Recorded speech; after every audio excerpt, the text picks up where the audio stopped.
Subscribe now and press the bell icon. Never miss an update.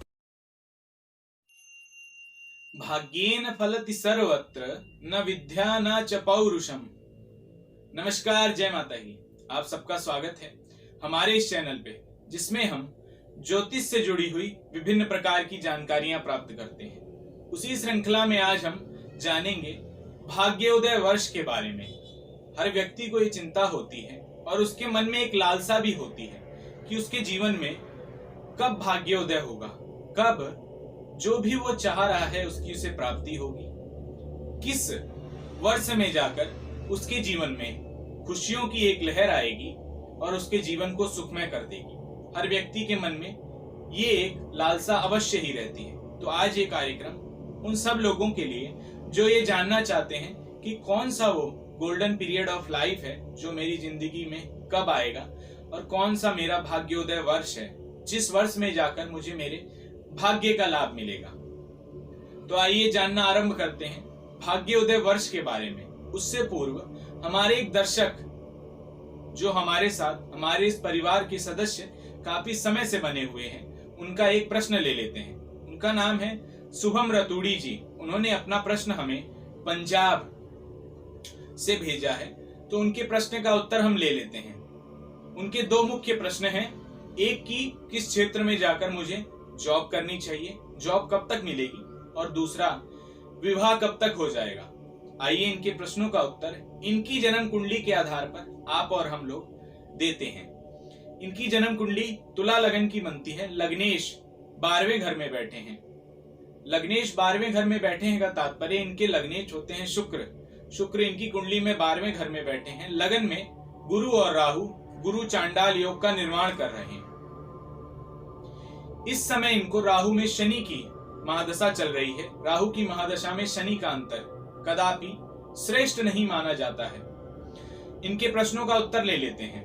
पहला जो इनका प्रश्न है कि मुझे किस क्षेत्र में जाना चाहिए, कौन से क्षेत्र में मुझे जॉब मिल सकती है, तो आइए जानना आरंभ करते हैं। इनकी कुंडली में लगन से, चंद्रमा से और सूर्य से सबसे ज्यादा बलवान लगन प्रतीत होते हैं। लगन का मान सबसे श्रेष्ठ है।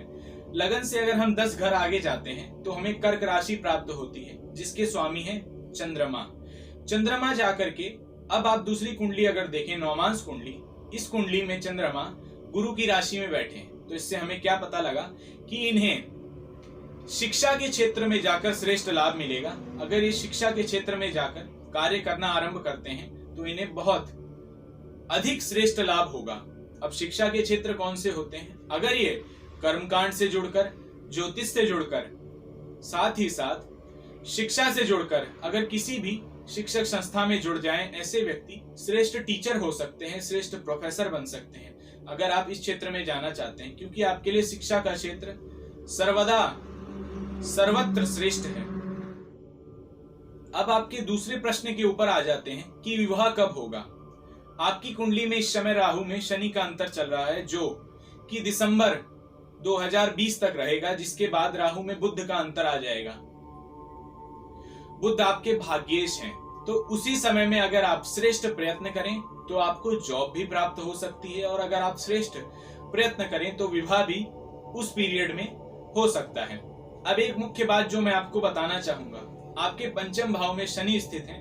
पंचम भाव में शनि की स्थिति ज्योतिष शास्त्र में ये बताती है कि ऐसे व्यक्ति के जीवन में एक बार रिलेशनशिप में ब्रेक अवश्य आता है, संबंधों में ब्रेक अवश्य आ जाता है। तो ऐसा ना हो, इससे बचने के लिए आप कुंडली मिलान करके ही विवाह करें, क्योंकि पंचम में शनि कई बार व्यक्ति को प्रेम विवाह की ओर भी अग्रसित करता है। तो अगर आप इस क्षेत्र में भी जाना चाहते हैं तो भी आप कुंडली मिलाकर ही विवाह करें। अब आप जॉब के लिए मुख्य रूप से भगवान गणेश जी की आराधना कर सकते हैं उपाय स्वरूप, इससे आपको श्रेष्ठ लाभ मिलेगा। तो ये थी शुभम रतूड़ी जी की कुंडली, जिसका आज हमने अध्ययन किया। तो आइए जानना आरंभ करते हैं भाग्योदय वर्ष के बारे में कि जीवन के कौन से वर्ष में जाकर भाग्योदय होगा। ये मैंने काल पुरुष की एक कुंडली ले ली है, जिसमें आप 1 से लेकर 12 तक लगातार अंक देख सकते हैं। जहां आप 9 नंबर लिखा देख रहे हैं, उससे हम भाग्य का विचार करते हैं, उसे ही भाग्य स्थान कहा जाता है, उसे ही धर्म का स्थान कहा जाता है, क्योंकि भाग्य हमेशा धर्म से जुड़ा है। तो नवम भाव से हम भाग्य का विचार करेंगे। अब विचार कैसे करना है? इस कुंडली को मैंने काल पुरुष की कुंडली से हटाकर एक ब्लैंक कुंडली के रूप में आप तक ले आया हूं। इस कुंडली में अगर नवम भाव में जो भी अंक लिखा है उसी से ही हम आपके भाग्योदय वर्ष का विचार करेंगे। अगर जो लोग कुंडली देखना सीख रहे हैं और जो लोग घर बैठे ही ये जानना चाह रहे हैं कि मेरा भाग्योदय कब होगा, उन दोनों के लिए ही यह विषय बहुत श्रेष्ठ है। इसीलिए इसे अंत तक देखें और जानें कि जीवन में भाग्य से क्या लाभ मिलता है। नवम भाव में अगर किसी की भी कुंडली में, इस समय हम ग्रहों पे चर्चा नहीं कर रहे हैं, अगर नवम भाव में 4 नंबर लिखा है, 5 नंबर लिखा है, तो इसके मालिक होते हैं 4 नंबर के जो स्वामी होते हैं वो होते हैं चंद्रमा, और 5 नंबर के जो स्वामी होते हैं वो होते हैं सूर्य। अगर आपकी कुंडली में नवम भाव में सूर्य और चंद्रमा की राशियां हैं तो आपके जीवन में आपका भाग्योदय वर्ष 24वां वर्ष है। 24वें वर्ष में जाकर आपका भाग्योदय होगा। अगर आपकी कुंडली में नवम स्थान में 1 नंबर और 8 नंबर लिखा है, इसका तात्पर्य आपके भाग्येश बनते हैं मंगल। आपके जीवन में 28वें वर्ष में जाकर के भाग्योदय होगा।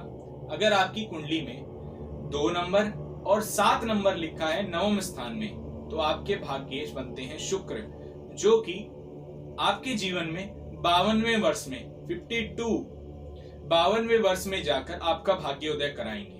अगर आपकी कुंडली में नवम स्थान में 3 नंबर अंकित है या 6 नंबर अंकित है, तो आपके भाग्येश बनते हैं बुध, जो कि जीवन के 22वें वर्ष में जाकर भाग्योदय कराते हैं। अगर आपकी कुंडली में उसी स्थान पे, नवम स्थान पे गुरु की राशि अंकित है, 9 और 12 नंबर लिखा है, तो आपके जीवन में 16वें वर्ष में जाकर आपका भाग्योदय होगा। अगर आपकी कुंडली में नवम स्थान में 10 और 11 नंबर अंकित है, तो आपके जीवन के 36वें वर्ष में जाकर आपका भाग्योदय होगा, क्योंकि 10 और 11 के स्वामी होते हैं शनि, अर्थात आपके भाग्येश हो गए शनि। अब कुछ विशेष बातें जान लेते हैं।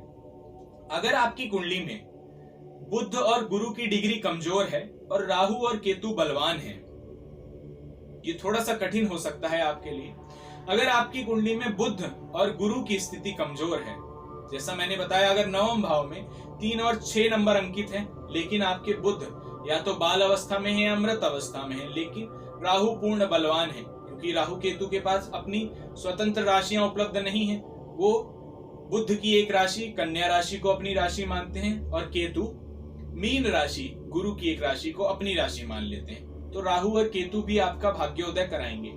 इसीलिए अगर आपकी कुंडली में नवम भाव में कन्या राशि स्थित है, कन्या राशि के स्वामी बुध बनते हैं, लेकिन आपकी कुंडली में अगर बुध कमजोर है और राहु का बलाबल अधिक है, तो आपके जो भाग्येश होंगे, आपके जो भाग्य का रोल अदा करेंगे, वो होंगे राहु। तो आपके जीवन में जीवन के 42वें वर्ष में जाकर आपका भाग्योदय होगा।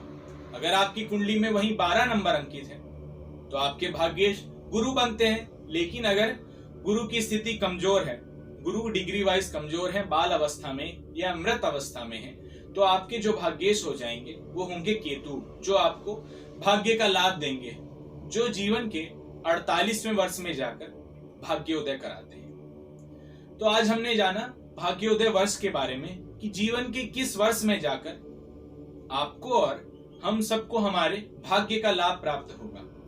ऐसे ही महत्वपूर्ण जानकारी के लिए जुड़े रहें हमारे साथ, हमारे इस परिवार से।